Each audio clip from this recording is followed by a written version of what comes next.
Hello everyone! Ayan, ipakita ko lang tong latest update ng ating kitchen makeover. Ayan, eto na yung mga cabinets na inassemble ni ating handyman. Ayan siya guys.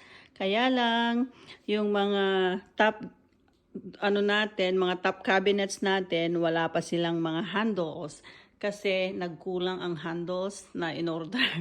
So, ayan, kaka-deliver lang yung mga handles ngayon, kaya i-install niya yan mamayang hapon pagdating niya after work.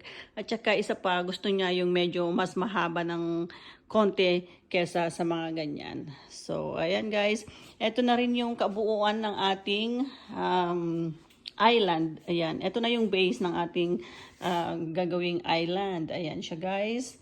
Of course, meron na tayong mga handles dito.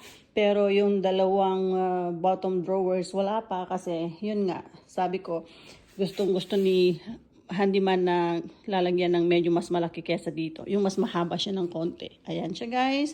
And of course, hinihintay na lang natin yung ating countertop. Ayan. Ito na yung ano natin. Ganyan siya guys. Dito, ito yung kanyang harap ng ating island. Ayan siya. Tapos, ganyan din siya. Dito sa side na to. Tapos, ito yung kanyang likod. Dito tayo uupo guys. Ayan, dito tayo uupo. May 4 na upuan dyan. Ilalagay natin na pwedeng 4 na upuan dyan. Tapos, pwede ring 2 dito. Tapos, pwede ring 2 doon sa side. So, total 8 people ang pwedeng umupo dito. At saka dito naman, mga storage din natin dyan. Ayan, marami na tayong storage guys. O, diba? Ganyan lang siya. Tapos, of course, dito, papansin nyo, ibang kulay niya siya. Pero, merong ilalagay dyan na casing or plating tawag yata nun. Nakakulay nito para hindi iba ang kulay niyan. So, tapos, dito rin sa side na to, dito natin ilalagay yung mga coffee stuff natin. Tapos yung cabinet na to, dito ko rin ilalagay yung aking mga coffee mugs. Ayan, actually meron na. Tapos, etong space na to para sa dishwasher. Eto. Wala na yung dishwasher na dating nandyan. Pinatapon ko na kasi luma na siya. So, syempre, nag-renovate na tayo. Kailangan na natin ng bago para maiterno sa ating mga cabinets, right? Ayan. Tapos, ito naman, dito yung ilalagay yung sink. Tapos, dito naman ilalagay yung mga trapo, mga soap, ganun. Ganun daw. Ayan. Tsaka yun, wala pang handles din. Tapos, ito naman guys, ito ang pinakagusto ko. Ayan siya guys. Meron tayong spice rack. Spice rack ang tawag dyan guys. O, diba? Lalagay mo lang yan dyan. Tapos, gaganyan yan siya. Tapos, dito naman sa banda dito, yung Lazy Susan natin. Ito na yung Lazy Susan na inassemble ni handyman nung last time, diba? Dito rin natin ilalagay yung ating mga ibang spices din. Tapos, dito natin siya bubuksan. Ganyan lang siya.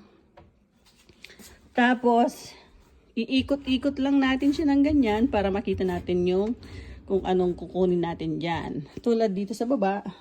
Ayan, may ano na siya, oh, 'di ba? Sponsor 'yan. Char. Oh, ganyan lang siya. Tapos kasi meron na ako dati na maliliit na Lazy Susan. Ayan, nilagay ko lang siya diyan para magamit pa rin, 'di ba? Ayan. And of course, hindi natin may isasara ito pag nakaganyan siya. Kailangan pag sinara natin, ganyan palagi. Oh, 'di ba? Yan. O, diba? So, hinihintay na lang talaga natin yung ating countertops. Countertop pala. Tops daw. Ayan. Tapos ito, ipupush lang siya dyan. At yan, dyan ilalagay yung fan. Pero, nag-ano pa rin kami, nag-shop pa rin kami ng medyo maganda-gandang fan para ipalit dyan. Kasi, dati, kung maalala nyo, pag nag-live ako, nakikita nyo ba yung puti na fan dyan? Eh, ang pangit, diba? Hindi siya maganda. At saka hindi siya nakakatanggal ng amoy pag naka-turn on yon. Yan. Yan guys yung ating mga cabinet.